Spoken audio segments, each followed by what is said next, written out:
हमें डर उन लोगों से नहीं लगता जिनका हमें पता होता है कि वो गलत काम करेंगे ही, लेकिन उन लोगों से डर ज्यादा लगता है जिनका बिल्कुल अंदाजा नहीं होता। सुपर 30 की बात मैं क्यों कर रहा हूं, मैं उसका रीजन बताऊंगा। तो मैं आप सबसे कहूंगा ध्यान से सुनिए। जब मैंने वो खबर पढ़ी तो मैंने कहा यार हाइक पे न्यूज आ रहा है, ये क्या आ रहा है। आई वो शॉक्ड। क्या लिखा हुआ था कि उन्हीं के एक्स स्टूडेंट है, उन पे फोर्जरी एक फोर्जरी का एलिगेशन लगाया है कि वो लोग वो जो कर रहे हैं अपने इंस्टीट्यूट में वो गलत, सारा कुछ गलत काम हो रहा है वहां पे। कैसे हो रहा है? यहां सुपर 30 के बारे में ना 3 से 4 मिथ है जो मेरे दिमाग में भी थे आज से 5 दिन पहले, लेकिन 5 दिन में मैंने बहुत अच्छे से रिसर्च करा, मालूम पड़ा ये तो सब काला है। And I was shocked.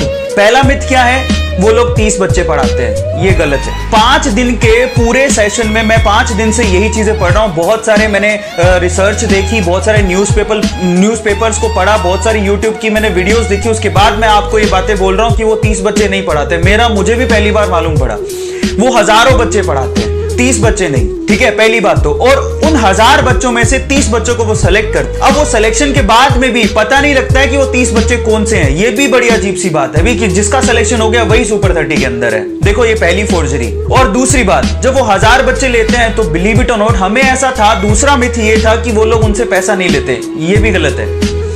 उन्होंने एक दूसरी संस्था बना रखी है रामानुजन के नाम से, ऐसे कुछ नाम है उनके नाम से, और वहां पर आनंद सर बच्चों को भेजते हैं और उनसे 32 से 33 हजार रुपया पर स्टूडेंट लिया जाता है 1 साल का। अब ये भी, एंड आई वाज शॉक्ड। ठीक है फीस कम है, लेकिन फीस तो है। आप क्यों दुनिया को बता रहे हो कि हम लोग फ्री में पढ़ाते हैं? और सीरियसली मुझे बड़ा दुख हुआ। ये दूसरा मिथ है जो हम लोग नहीं जानते थे, मैं तो नहीं जानता था। 32 से 33 हजार रुपया वो लेते हैं पर स्टूडेंट, और हॉस्टल का चार्ज अलग। और वो हजारों बच्चों में से 30 बच्चों को सेलेक्ट करते हैं और फिर उनका नाम डिस्क्लोज नहीं करते कि हमने किसको सेलेक्ट किया।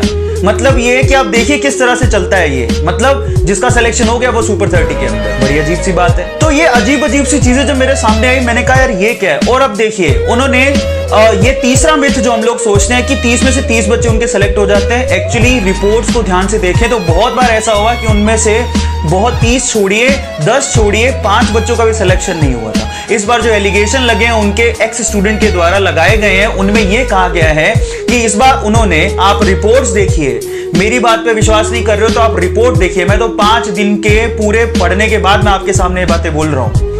मतलब रिपोर्ट ये है कि 30 में से उन्होंने, इस बार क्या हुआ, फिल्म आ रही है ना, फिल्म आने के चक्कर में, क्योंकि अगर 30 में से कुछ सिलेक्शन ही नहीं हुआ, ठीक है, तो उनका इमेज डाउन हो जाएगा। मूवी कैसे बनेगा? मूवी बन रहा है तो उन्होंने 26 बच्चे दिखा दिए कि हमारे यहां से आईआईटी के अंदर 26 बच्चे सेलेक्ट हुए।